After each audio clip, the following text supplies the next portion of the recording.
Hi, today I'm reviewing the Huda Beauty Desert Dusk Eyeshadow Palette.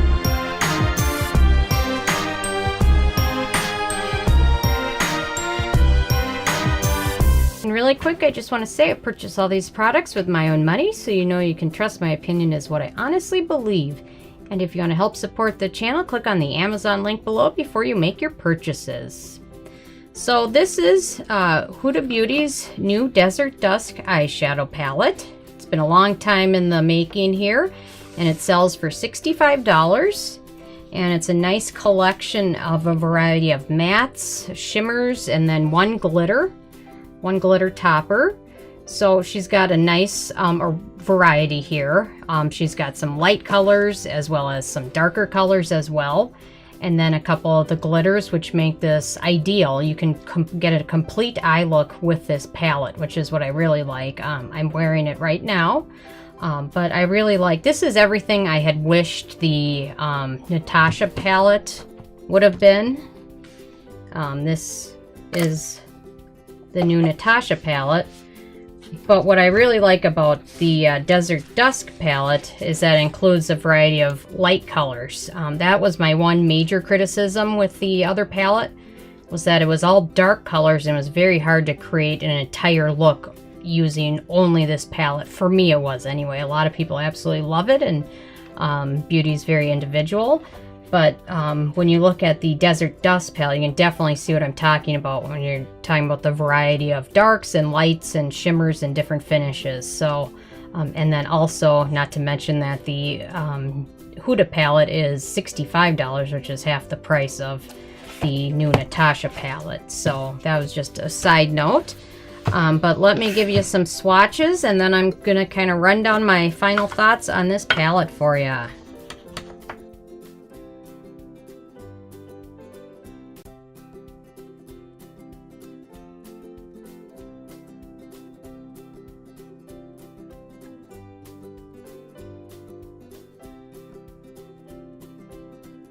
So obviously this, which is her glitter shade Cosmo, is probably better applied with a finger. But you can tell they're all pretty decently pigmented. The light ones obviously don't show up quite as well because they're almost the same as my skin tone.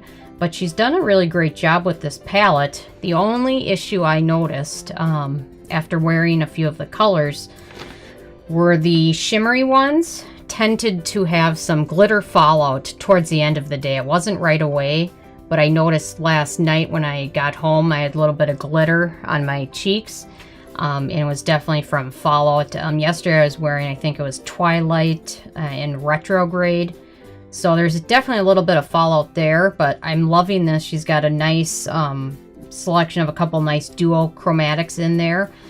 She's brought back the color Angelic, which was in her Rose Gold palette, which is one of my favorites, absolutely. And then she's got a couple very nice mattes, so you can definitely complete a perfect eye look with this palette.